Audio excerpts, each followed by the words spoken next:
Hey there, YouTubians, CJ Holmes here. Alrighty, well, this is going to be the last video on this Johnson Model D farebox because it's finished. I've cleaned it up. The tower looks really nice. The glass is in good shape. And the last couple of mechanical things that I did, I upgraded the cord to a more suitable heavy-duty one. I have it plugged into my little motorcycle battery. I did paint rather amateurishly the coin and S ticket tags, and I also purchased this nice belt. These wire belts were actually made for Bell & Howell 16 millimeter projectors. And there's a fellow on eBay, great guy, who worked with me on measuring this out. So this is basically a 21-inch belt that I cut just shy of an inch off and connected it together. 4 millimeters in diameter. It works perfectly. I don't want to use the tensioner on it because it just adds noise, and as it stands right now, yeah, the tension is just fine for it. I'll show you that it is working. Okay, I don't have any coins in the thing right now, but I'll show that in due time. Alright, cool. So it's running well. The next thing that I need to do is just put the cover on and slide the counter keeper rod back in, and it'll be good to go. Alright, so it's finished its cycle. I'm going to put you on pause and mount the camera. Alrighty then, so before we can put the cover on, I need to install this rod. Goes all the way across and holds the counter mechanism in place. Might need a little bit of tapping, or if I can squeeze that in, there it goes. Didn't need to tap it. So now we'll put the, oh, you know what? I did that wrong. Pull this out. Sorry. And put the cover on first. Okay.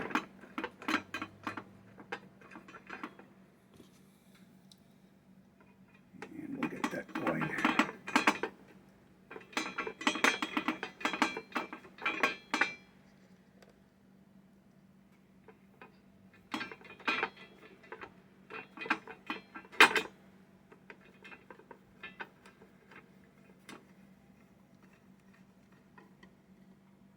Okay, the cover's on. Let's throw that rod back in.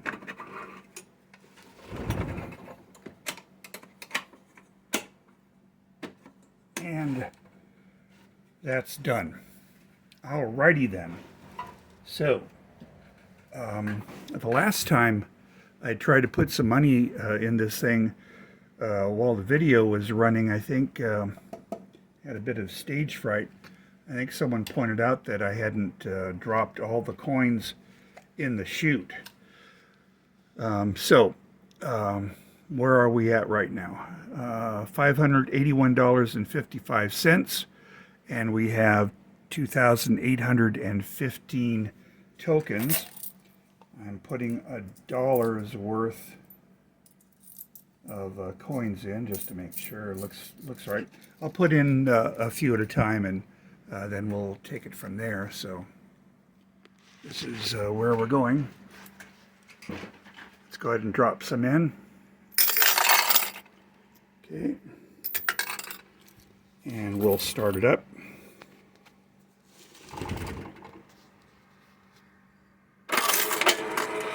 Down it goes. And it's starting to count. I don't think you can see that. It's so dark. How's that?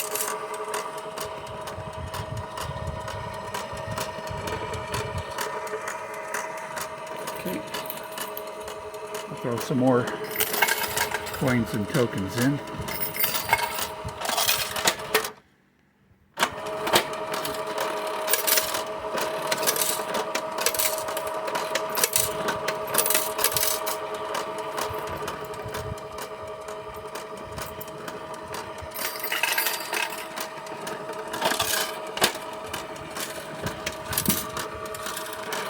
Now I should have increased this to $582.55, and this should now be at 2,820 tokens. So it's counting perfectly. And so I'm real happy with that. Let's put the coins back in the little medicine bottle. That's my this is my test set of coins. There's always a dollar's worth of coins and 5 tokens. And I think I've got them all. I do indeed. Seal that up. Now the next thing that I'm going to start working on is to get the counter of that Johnson Model K going, if it's possible to get it going. I have this ring that may need to be replaced, but anyway, I'll start tearing it down some more and soaking it in kerosene, and then we'll see what happens once it's assembled. I'm going to put you on pause a second so I can show you this latest acquisition, so stand by. Alrighty, I've got the Model D off the bench, all 50 pounds of it, and I just want to show you this. This is a Johnson Farebox. Look at that. It has patents April 1909. And that's either March of 1910 or March of 1919, regardless. Fairly old pedigree. This is the Johnson Model J. Not nearly as many of these were put in use as the Model Ds and Ks. It's a single coin slot, so you put in 1 coin at a time. According to this one, it takes nickels, dimes, and quarters. Looks like it has a single counter going here with a window provisioning for another counter. Anyway, it's just single counter one. There's a switch that I think can't see it inside there. I don't think. Can you? Yeah, see. I think this switch controls that light bulb. And what else? Got this that releases coins from here to let them fall out here, I guess. So let's pull the back plate off. Definitely not going to start on this until I get that counter on the K model either working or not working. So let's take all these washers out. Now, before I pull that out, it says somewhere 12 volts. I think this says 12 volts somewhere. Where am I missing it? I don't know. Maybe I've seen some online that that show 12 volts. Regardless, although it doesn't say 12 volts, I'm sure it is 12 volts. And I believe that power comes from a pedestal that this locks into, because this is a dielectric. It's a phenolic resin or something. Anyway, so I think this is one pole and this is the other pole. But I don't know enough about this to tell you exactly what goes on. But down here would be the only place to bring power in. Let's pull off the back case. All right. There is, for authorized service and parts, call Garfield 0350 and speak to F.F. Bodla, Johnson Fairbox Company, 405 or 805 or something, Monadrock Building, San Francisco, California. Whether this unit was used in buses or trolleys or streetcars or cable cars in San Francisco, I don't know. But having said that, here are the guts. So I need to learn how this thing works. I've found zero information on these, other than the fact that they were made by Johnson Fairbox. They were probably used on smaller transit routes because of the single coin entry. You would not want to use this on a busy big city conveyance. It would just waste too much time. So a small town or small run workings on this. Got a huge solenoid here, and you've got a contactor here. Looks like a spark plug, almost like a distributor contact there. And I can get it to slide up. This slides up. This will go down, and it rings a bell. I think it's supposed to ring a bell and differentiate between nickels, dimes, and quarters. So my guess, it rings 5 times for nickel, 10 times for a dime, and 25 times for a quarter. Although it may be 1 ring for a nickel, 2 rings for a dime, and 3 for a quarter. I simply don't know. But so the coin goes in there, and I don't know if the coin makes a contact somewhere up here, causing the solenoid to activate, and then the coin drops down in here. I will show you up in here. See these may be contacts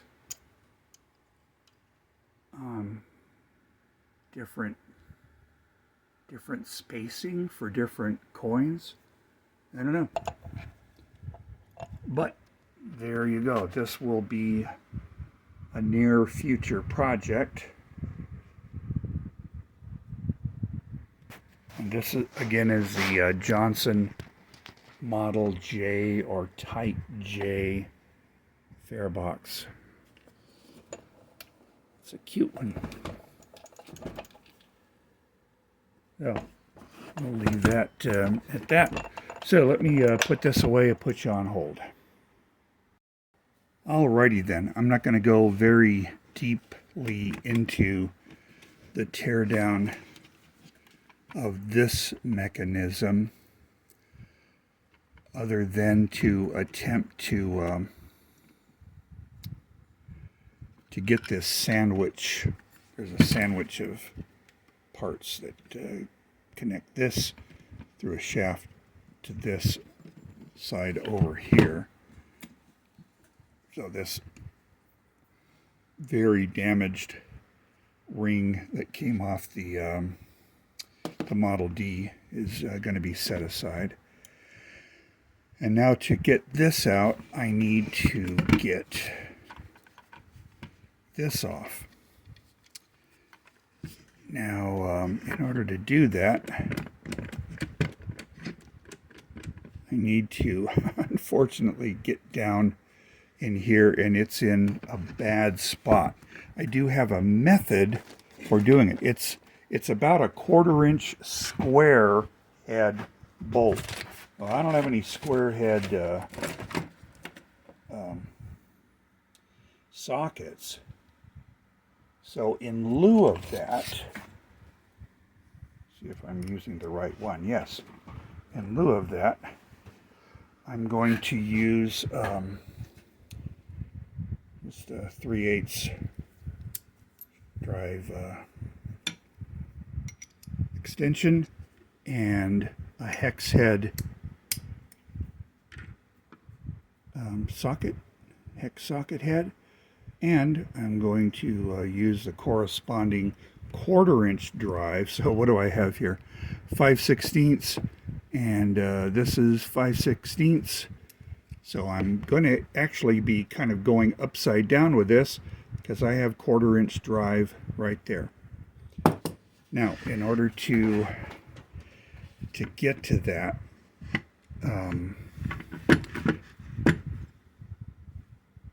I'm going to attempt to do so anyway. Let's see if we can get this off.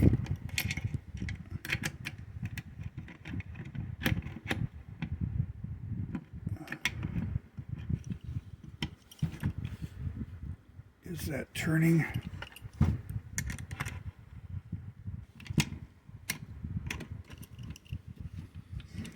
No. I'll show you another interesting feature of these fare boxes. Let me see if... Okay.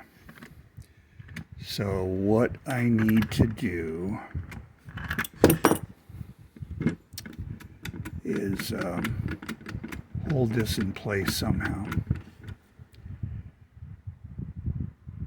So let me go grab a vice grip.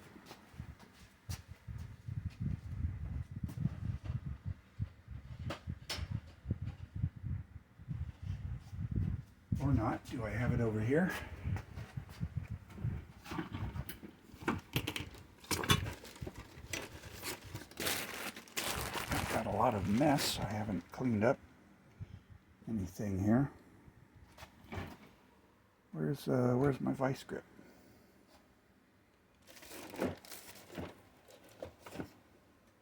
Now let me go look over here again. I'm going to put you on hold. Be right back. Okay, I'm back, and I did find the vice grip. Now I'm going to try to loosen this. Let me see if this will cooperate. It's being very stubborn. I don't think that's lefty-tighty, righty-loosey. If I recall, on the other one, yep, I think this just was very tight.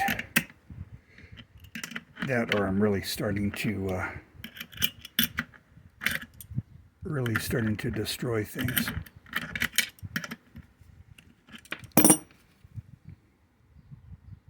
No, it did come out. All right, cool. So I've got the nut and washer off. There's a ball bearing race in here. This is a mess.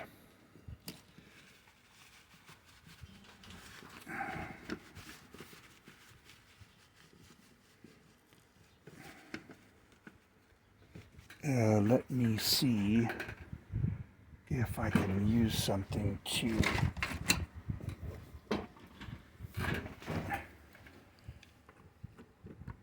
convince this to unscrew.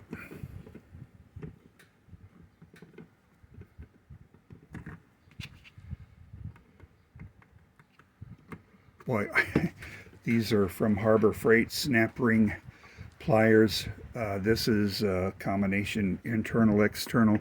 I highly recommend them. Very well made, very inexpensive. I've used these for a lot of things. Okay. I think I'm going to have to clean up that thread on that rod.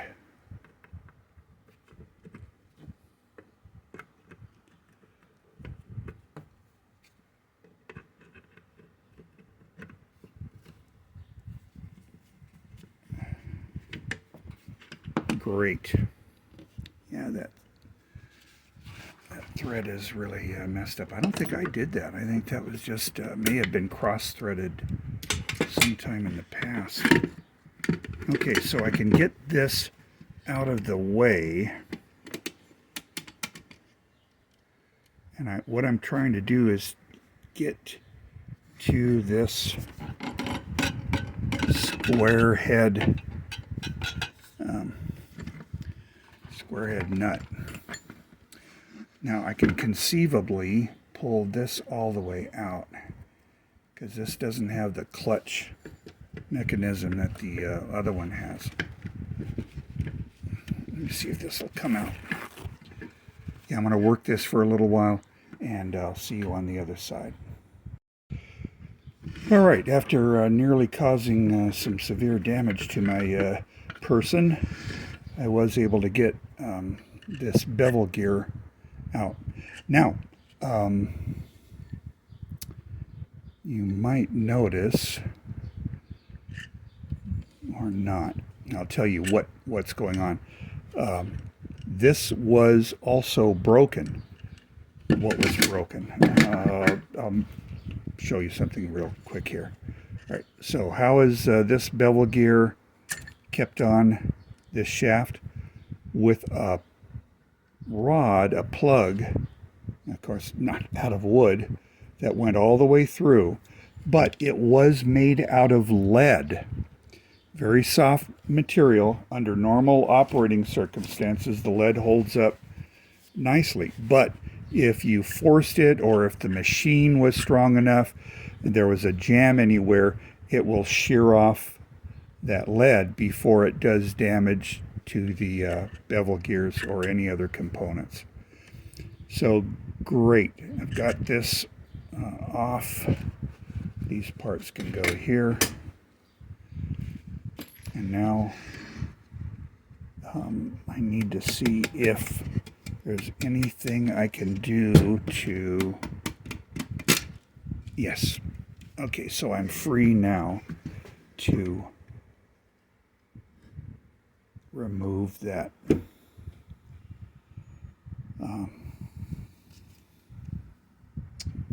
that bolt. All right, so that 1/4 inch drive works real good. Let me get a socket wrench.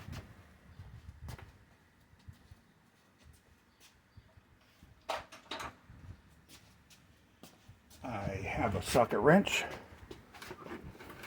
and now we'll unscrew that thing.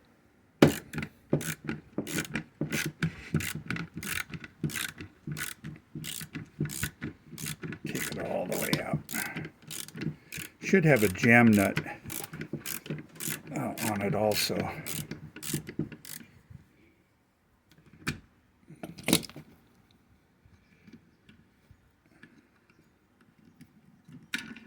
Cool. All right, there's the bolt with the jam nut. See how cool that that worked? I'm happy that this just so happened to be 1/4 inch head, and the 1/4 inch drive socket did the trick. Now, I can pull this up. So there's this gear, and it's sandwiched here. It's also keyed. So if I'm to, everything is keyed. You'll find that there's a key here, so you're not going to get in trouble just pulling stuff apart and not remembering exactly where it should go. I'll disassemble all this. Okay, that's that size.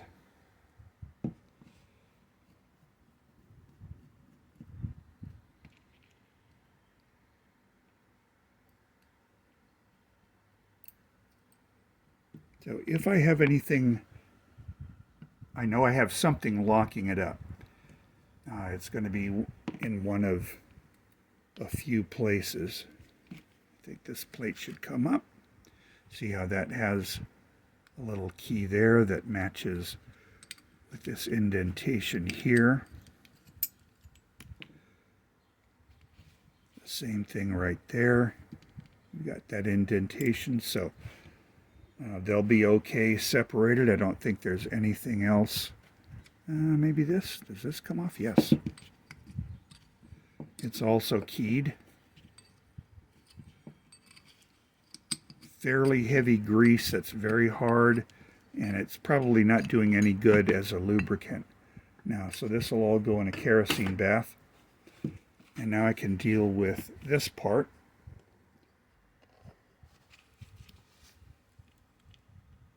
Again, there's your key, and this has a very thin paper shim. Now the other box had kind of two shims, and they were destroyed when I pulled it apart. But it's working well without the shims. But it's working well with that ring that I pulled from this unit after I removed the broken ring from the other one.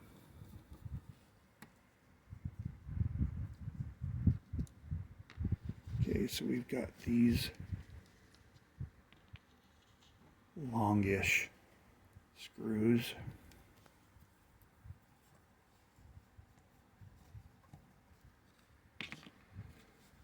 So what else is, I've got this, let's see what happens here. Nothing.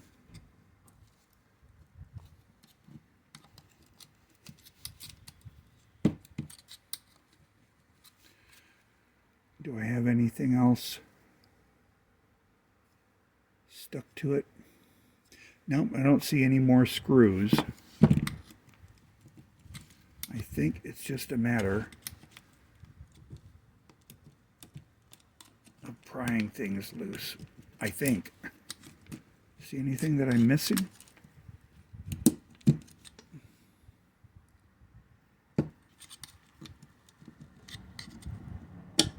There, that popped it. Okay, so this comes up. Looks like I'm keyed here and here with these two holes. Sweet. Now, does this come up?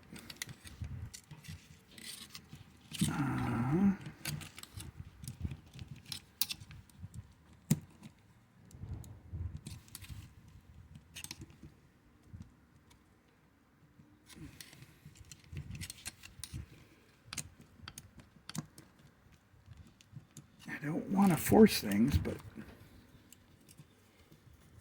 let me try this. It's not wanting to move.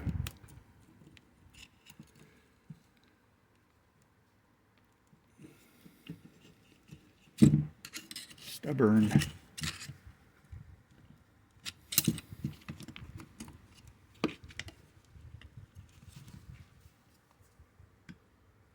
Yeah, I just think that it's that keyway is rod is just a little galled on the end, and so it's fighting removal. We'll keep playing with it.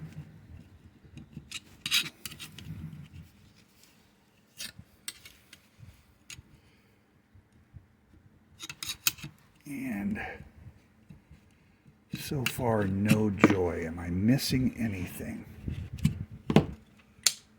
No, I'm not seeing anything that's keeping that in. I think what I have is some deformity there.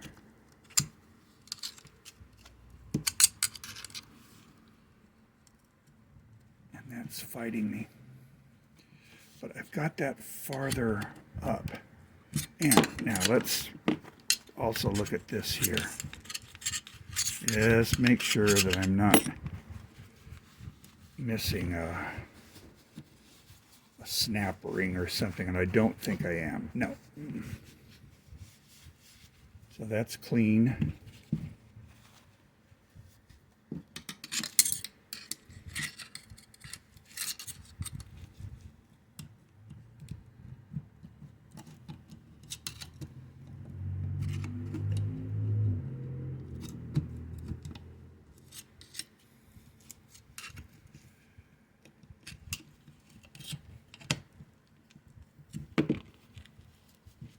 Yeah, that's being difficult. I'm not going to force anything. I think what I will do is let this soak in some kerosene. It's so close to coming up. I would like to have that all separated for more thorough cleaning, but it may need some cleaning before I can separate the parts for more cleaning.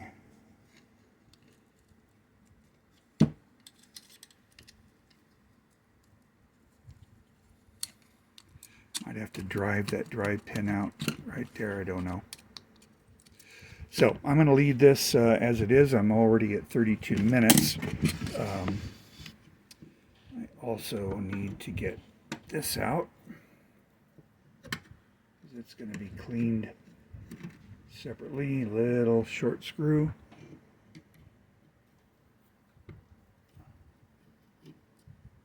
Short screw. And I think one more. 3 short screws. Nice shiny ones. There. And now we can take this out. And I can tell you right now that that's really, really dirty. Cool. Into the kerosene bath for you all. And then after I do that, I'll be cleaning this part. That's a mess. And the registers. This has 3 registers. I think it's cents, tokens, quarters, I think. Interesting to see how we can get that to work. But you can see that this is not very responsive. All right. So there we go. We've finished up the Johnson Model D. I've shown you my little Model J that'll be worked on down the line. And we've continued disassembly of the Model K counter. Alrighty, well, hope you found some enjoyment in that. Until we meet again, have a nice day.